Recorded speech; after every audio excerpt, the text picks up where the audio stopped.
Good evening, everyone. My name is Buffy Squires and I'm the Community Engagement Coordinator here at Musculoskeletal Australia.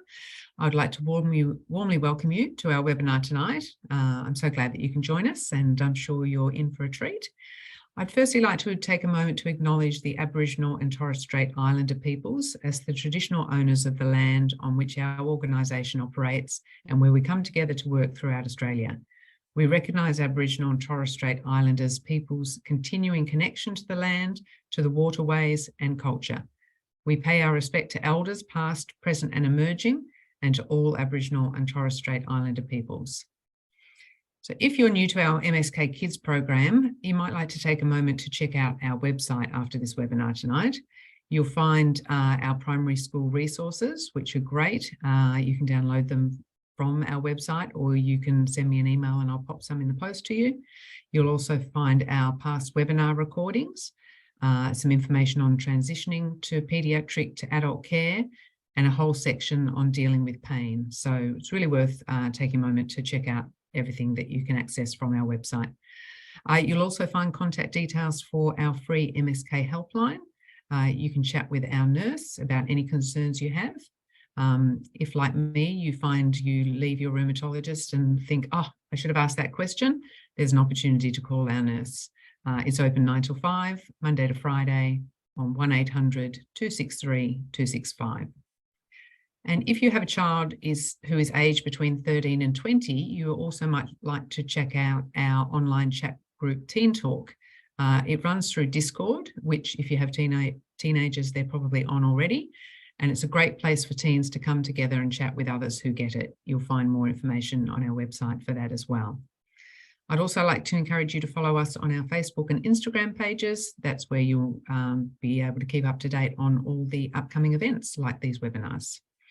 I'd like just to take a moment to say a personal note about using an OT. My son was diagnosed with juvenile arthritis, as many of you will know, when he was 13. And had a lot of problems writing. And so we organised for him to go and see the OT, who happened to be Natalie, our presenter tonight. Now, he grumbled and grumbled, as most 14 and 15-year-olds do, in the car on the way to the appointment, saying, why do I need to see another doctor?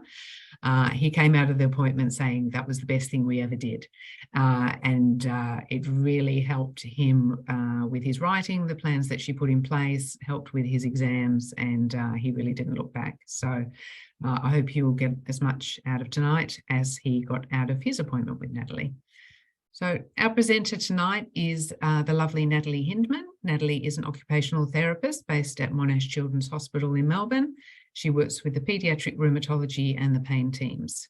Her focus is to help children and their families improve participation in daily routines, including school performance, and find solutions to their unique obstacles and help them pave a way towards the life they want. So without further ado, I'll hand you over to Natalie. Thanks, Natalie. Thanks, Buffy. Thank you so much for inviting me to chat to you all tonight. It's lovely to get to talk to you all about one of my favourite things, which is occupational therapy. I'm one of those very, very lucky people who get to go to work each day and do what I really, really love. So it's really nice to get to share that with you guys. Just to begin, just in the spirit of reconciliation, Monash Children's Hospital acknowledges the traditional custodians of country throughout Australia and their connections to land, sea and community. We pay our respects to the elders past, present and emerging, and we extend that respect to all Aboriginal or Torres Strait Islander peoples who are joining us this evening. Just to give you a bit of an overview of what the session's going to look like, I tend to use a bit of a clock. So I'm just going to quickly talk about who are occupational therapists, why you might visit an OT, what they can do, which is the chunk of the session, and then lots and lots of time to answer any specific questions that you might have. So to start with, who are occupational therapists? So they're client-centered health professionals. So they're health professionals who are really interested in what matters to you. They must have a degree in occupational therapy and that's a degree from anywhere in the world at this point. But to work here in Australia, they must be registered with AHPRA. And if you're seeing an OT and you want to check that they're registered, you can actually just go to the AHPRA website to check that. Occupational therapists work with people of all ages, so from newborns right through to elderly. They're experts in the relationship between what people do in their day-to-day lives and their well-being, so the things that make them feel good. They enable participation in activities that are meaningful to the individual, and the goal is to make everyday life easier.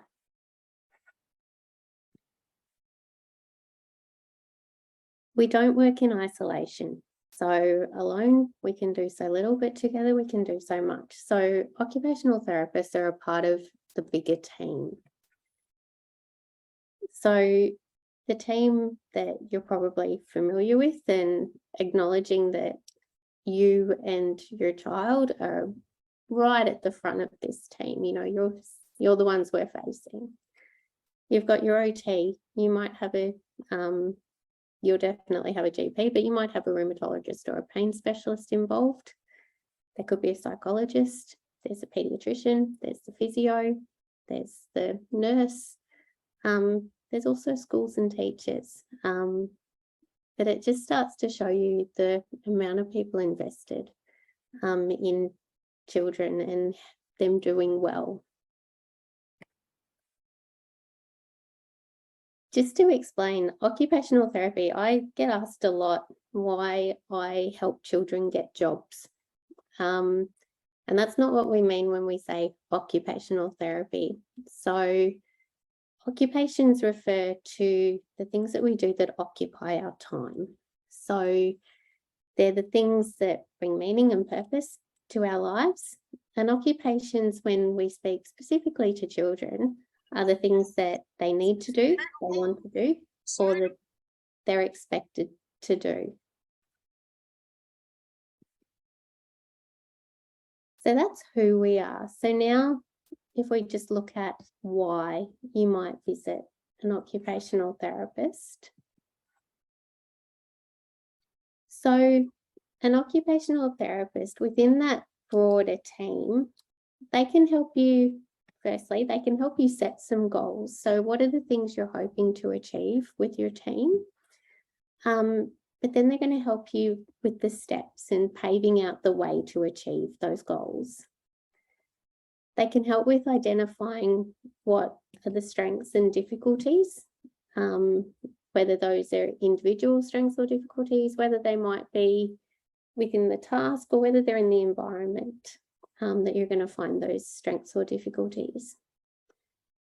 They're going to really get down to what are the practical solutions. So what are the things you can do to overcome those difficulties with everyday tasks? So rather than looking at what are the, in an ideal situation, it's really looking at, well, in the situation we're in, what can we do now? And then they're going to help you implement those strategies. So they're going to give you the tools to actually start doing it. And that could be that you want to maintain, you might want to regain, or you might want to improve some independence with just different skills.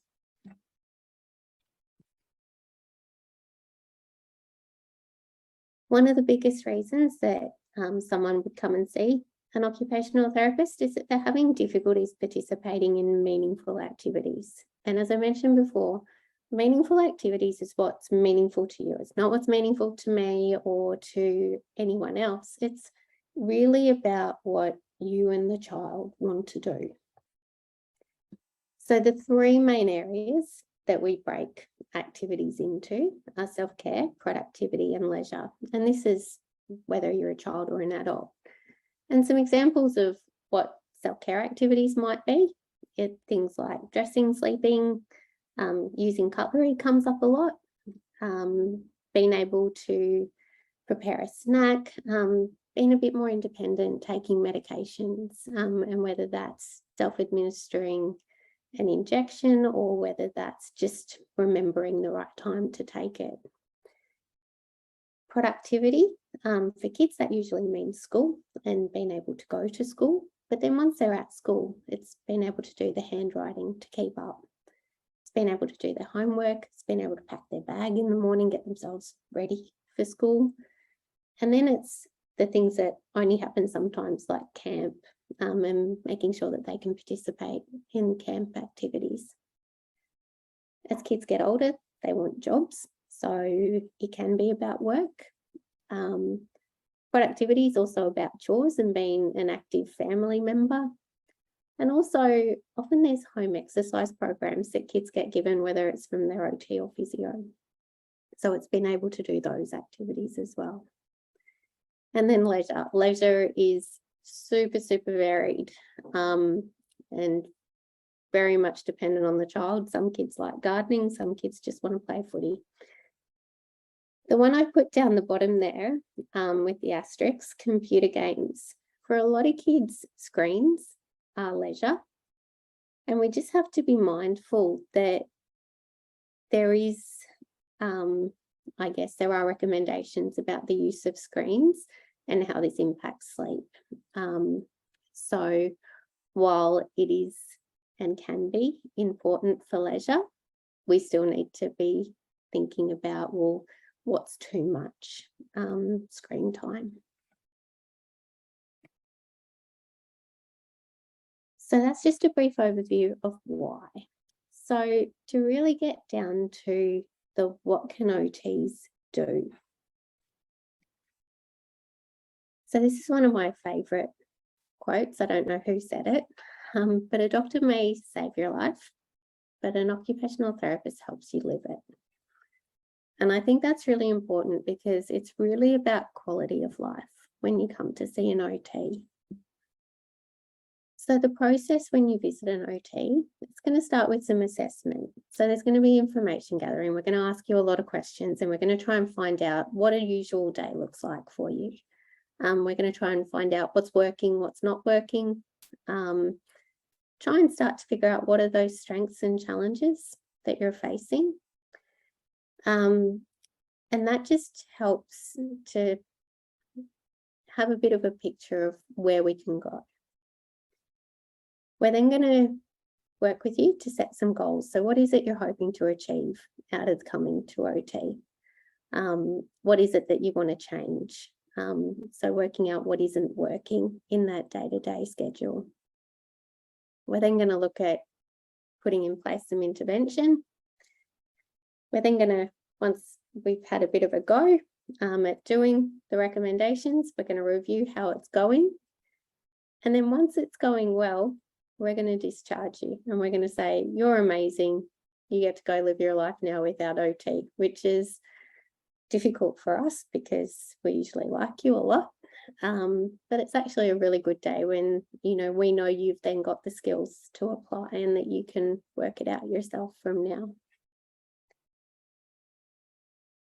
So I'm going to go through just the assessment and intervention a little bit more. So in the assessment, it'll be things like we'll look at the child and their family. So what are their knowledge of the condition and the management strategies? Think about the type of language that they're using. And by language, I'm talking about, are they using language that makes the experience seem more dangerous? So it's saying things like, it hurts everywhere, or I can't move, or it's going to break. And then trying to find ways to make that language more safe. So it's listening out for little cues that the language being used doesn't feel safe. We're also going to do a bit of a physical assessment. So check all the joints, check ranges, check skills, developmental skills. Once we've looked at the child and the family, we might look at quality of participation, and that's those three areas that I talked about before. So self-care, productivity, and leisure, and just finding out satisfaction of the family and child in those areas. We're going to look at things like the environment and any equipment that might be used in those environments to make things easier. If we're looking at workspaces or school setup, often we're looking at ergonomics to make sure that desk spaces are set up well. But it also might be looking at, pencil grips. It might be looking at, what kind of school bag are you using? We'd look at motor skills. So looking at those fine and gross motor skills. For younger children, we might be looking at school readiness and looking at handwriting skills seem to be the big ones. We'd have a look at sensory processing. So how is information coming in from the world being interpreted? We tend to do this with children, particularly if they're experiencing pain in their day-to-day life, because pain will change the way they interpret other information coming in from the world. So they might be a little bit more sensitive to sound. They might be more sensitive to touch. They may not notice bright lights as much as other children. So we want to get a bit of an idea about that. We're going to try and find out about any self-management skills. So what strategies are being used for pain and fatigue. And we're going to ask what's been tried and worked and what's been tried and failed to get a bit of an idea about both. We're going to find out about sleep hygiene because sleep tends to be a big contributor to difficulties. And the last area we want to look at really is social connectedness. So are we maintaining friendships in that social network? For our older kids, are their vocational abilities matching what they want to do when they finish school? And do they have age-appropriate hobbies? And are they attending age-appropriate events? So are they going to birthday parties? Are they able to go shopping with their friends or go to sporting events that they want to go to? The intervention after we've done our assessment is going to be really specific to the goal, and it's going to be individual. So even if you had the same goal as another person, the intervention may be different because you're going to have different strengths and challenges to the other person. So it is very individual, it's very specific. It considers your specific strengths and challenges, and it's going to be targeted at improving participation in whatever meaningful activity you've identified. And it requires some creative problem solving. It's not a formula that we have. There's a bit of trial and error in it that we'll sit with you and we'll work through. So without being too prescriptive, I just wanted to give you an idea of what our toolkit looks like, I guess, and some of the things that we might be picking from. So it'll be things like we might recommend some functional practice of the activity that's difficult. We might give you an upper limb program. So it might be that we give you some exercises to increase the range in the joints. We might give you some strengthening activities or some different ways to grasp things, particularly if you've got some hypermobility in the joints. We might need to do some splinting or casting, or we might need to look at equipment that you can use, and some equipment that we regularly use, so things like pencil grips, that rubber tubing to make thicker handles that are easier to grip, slant boards, or some easy grip scissors. We're also going to provide education.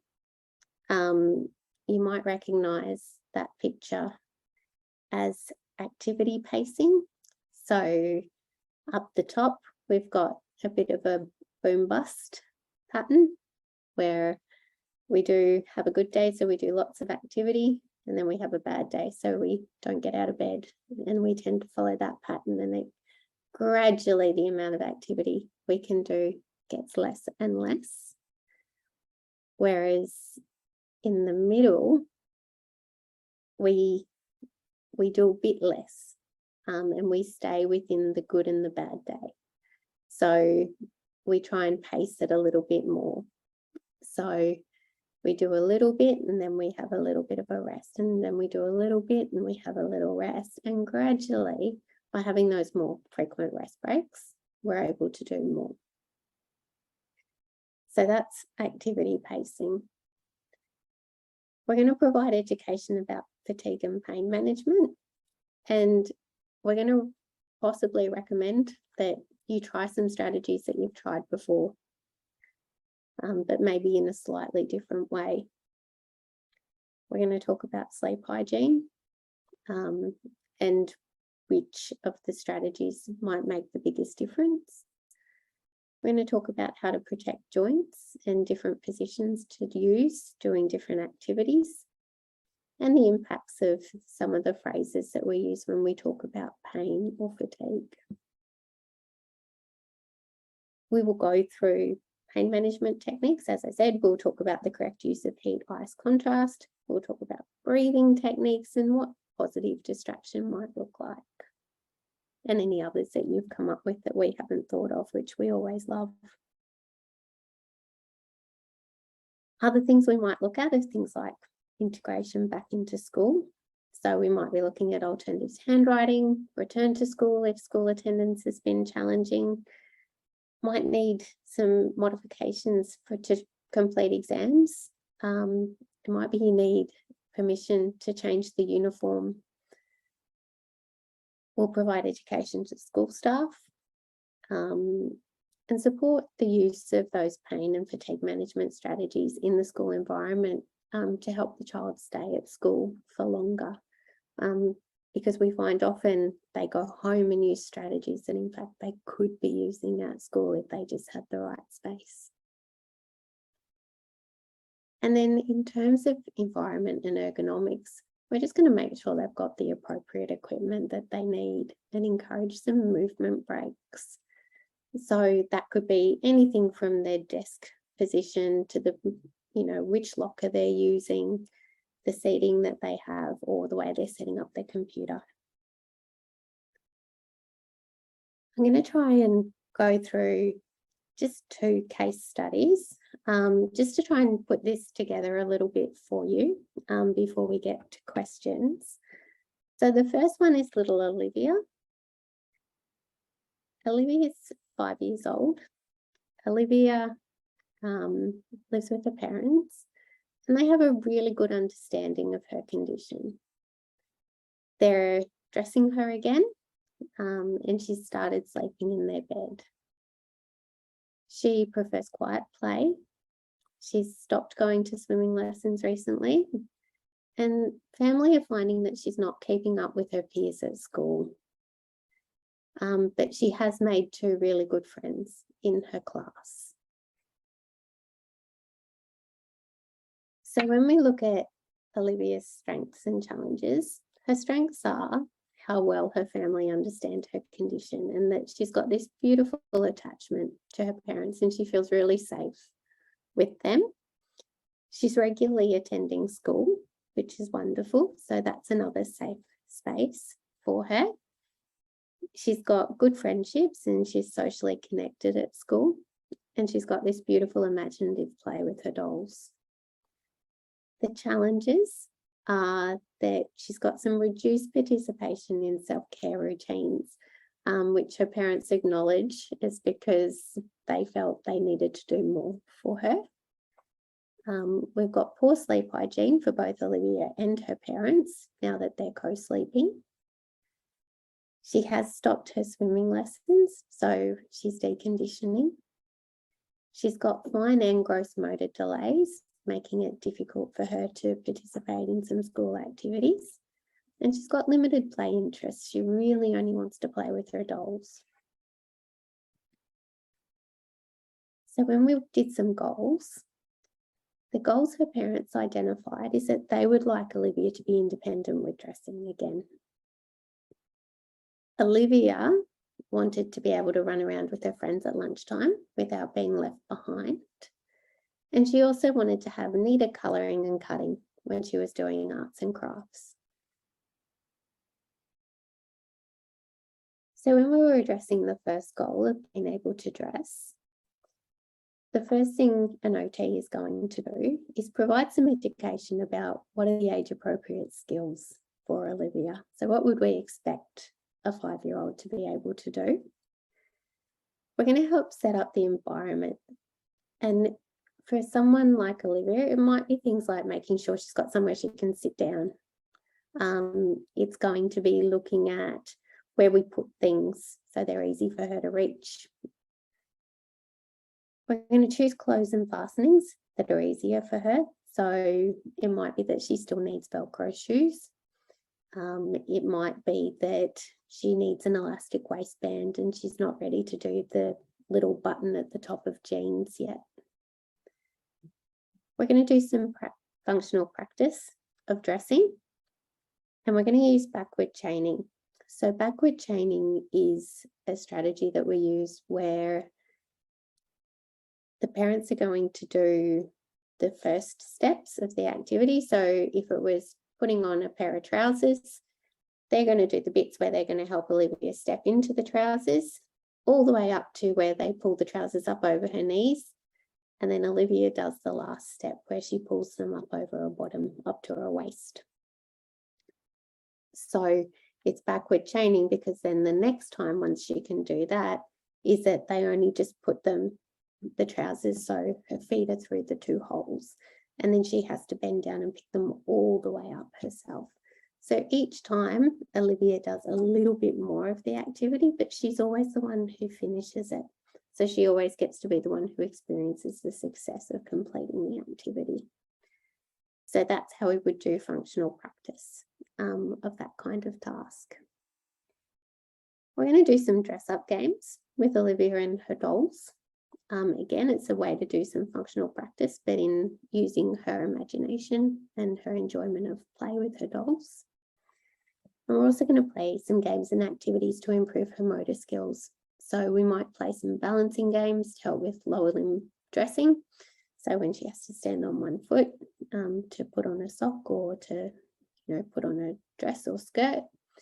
And we're going to do some fine motor precision work for fastenings like buttons. And for buttons specifically, we do poke, pinch, pull kind of games.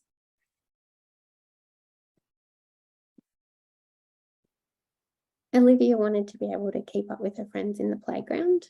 So for that goal, we're going to provide some education to school about Olivia. We're going to start looking at some activity pacing to increase her endurance. And it might be that we need to build in some rest breaks before the lunch break and maybe after the lunch break. So put some quiet activities either side of that. We're going to make sure and probably speak to a podiatrist about what shoes are going to be most supportive for her outside in the playground. We're going to make sure that at school she's got access to those pain management tools that she needs, and that might be something like a heat pack. It could be an iPad with a bubble popping app on it that kids seem to like. It could be, in the picture, the expandable to help with deep breathing. So it's a ball that goes in and out. So helps take those really deep breaths. We're going to help school and encourage them to set up some quiet playstations in the playground. So it's not always Olivia who has to keep up with her friends. So to give her a quiet play options for the days that she just can't run around, so her friends could do an activity with her. And we're also going to find a way to help her get back to swimming. So to increase her muscle strength and endurance and just get her in better physical condition again. For her wanting to be neater with colouring and cutting, we're going to make sure the environment's supporting her as best as we can. So we'll check the chair and table height. We'll look at vertical surfaces and slant boards. And the reason we do that is because it's good for shoulder and wrist stability. So obviously, if you've got good stability in your wrists and shoulders, then fine motor skills improve, and putting things vertically automatically brings your wrist back into a good position that gives it more stability. we're going to try some different types of pens, pencils and scissors and see what works best for Olivia. What we know is traditionally thicker barrels on pens are easier for children to hold and for adults. We could try things like the rock crayons because they use the whole hand to grip them. Felt pens, they give you more colour for less effort. Different pencil grips, some spring scissors that automatically they've got the spring to reopen, or the easy grip scissors in the picture there, which also spring open. So all Olivia would have to do is squeeze them shut. And then we're just going to do lots of multi-sensory fine motor play. And that can take any form. It might be drawing in shaving foam. It could be pouring rice from one cup to another. Lots and lots of options for multi-sensory play. So that's little Olivia.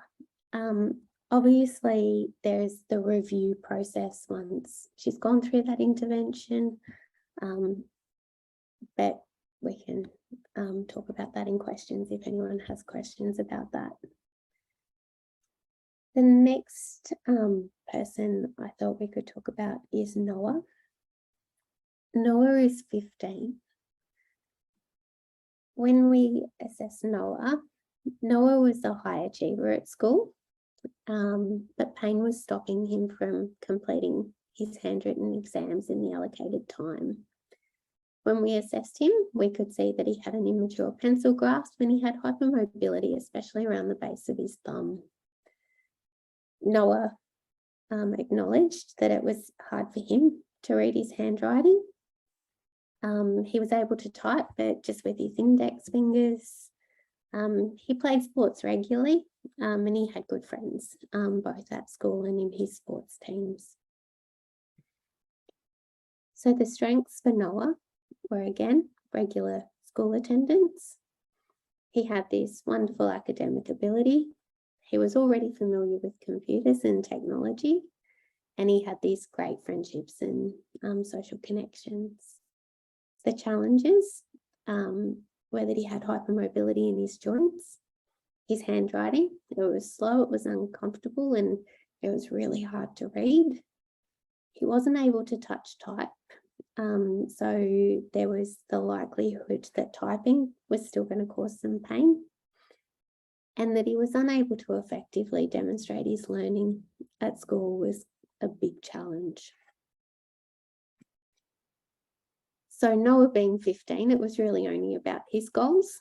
So Noah identified that he would like to complete his school's exams in the allocated time with his peers. He really didn't want to stand out and be different from his peers at school. And he wanted to improve his handwriting endurance, specifically for his maths exams, because he knew he needed to be able to write for maths. So when we looked at his exams, we needed obviously to provide education to school about his condition. And then we requested special considerations for his exams. So we asked for a computer for all written work. We made sure that we set up the ergonomics for good posture. We asked for additional time so he could use pain management strategies and rest as he needed. And then we asked that he have access to his pain management tools. So things like the heat packs, having medication as needed. We also encouraged him to practice touch typing, and we just encouraged him to use some of the free online programs. And there's some really great ones that are all play-based and games-based. So Typing Club, Dance Mat Typing, Nessie Fingers Type Racer are a couple, but if you just Google touch typing programs online, there's a lot of really, really fun ones. To actually look at his handwriting and how he was going to do his maths exams where a computer wasn't an alternative, we needed to do some hand strengthening exercises.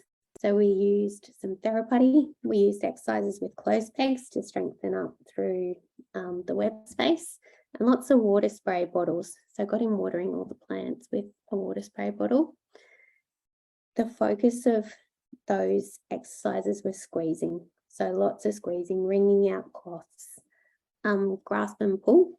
So things that he had to grip and then pull apart. So if you imagine a chip packet, and finger spreading. So if you imagine putting your fingers inside a cup and then spreading your fingers and having to pick it up to strengthen all the little muscles in the sides of the fingers. We also needed to make him a functional splint that he could wear for writing. So something that would stabilize the base of his thumb while he was writing. We again adjusted the environment, so set up ergonomics for best posture and looked at the way he positioned his paper. And we encouraged him to use a thicker pen, and the pens in the picture with the 4 colours are fantastic for kids who do need to write in their maths exams in particular.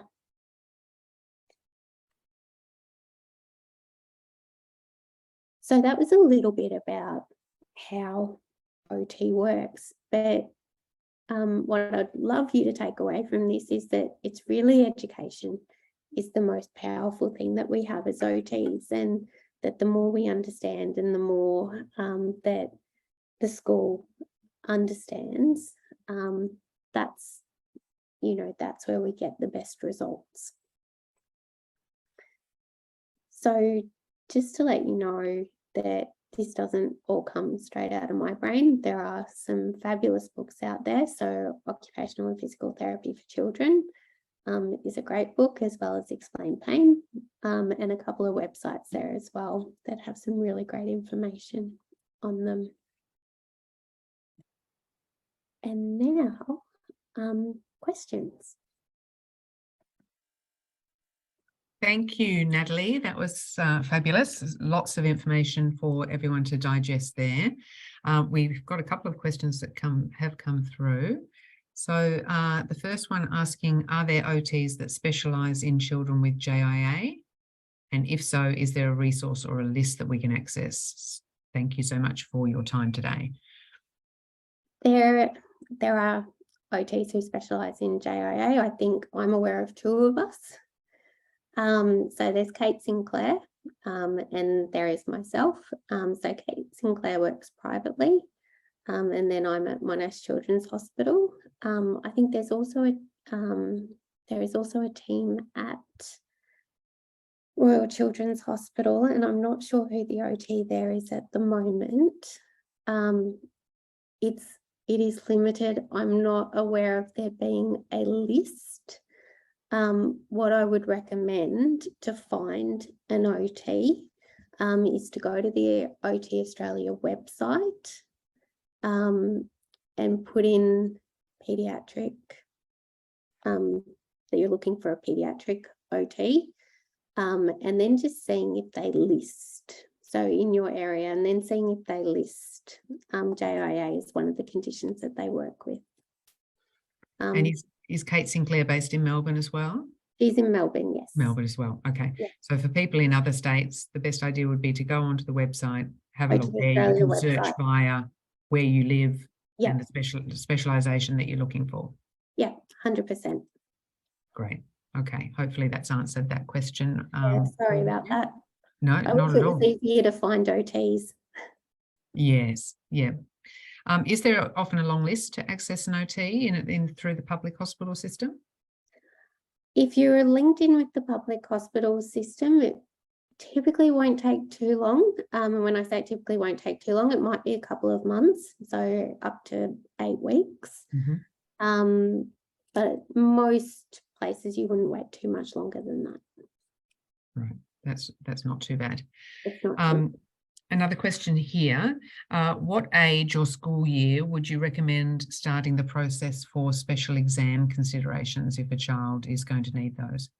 As early as possible. So what we know with VCAR here in Victoria is that you can't apply for special considerations when you reach year 11, 12. What they really need to see is a history of you needing those special considerations. So school have to demonstrate modifications for exams prior to hitting those more centralised exams. So the earlier you can start, the better. And it doesn't have to be primary, but I would say once you get to high school, if your child is having difficulties keeping up with handwriting or they're not able to complete exams in the allocated time, start straight away. Don't wait. And I think there's that temptation to go, oh, it's only grade 7. It's not that important yet. But demonstrating that history is important. So start as early as you can. It can be quite a long process too, can't it? It can. And they really want to see the history and the evidence. Yeah. They're not going to be easy about it. One of the biggest pushbacks I get from schools and from organisations like VCAR that do the centralised exams for university entrance is that they don't want us giving children an unfair advantage by us giving them a computer. So I spend a lot of time explaining that I'm just trying to level the playing field. I'm not giving anyone an advantage. I'm just trying to remove the disadvantage. Absolutely.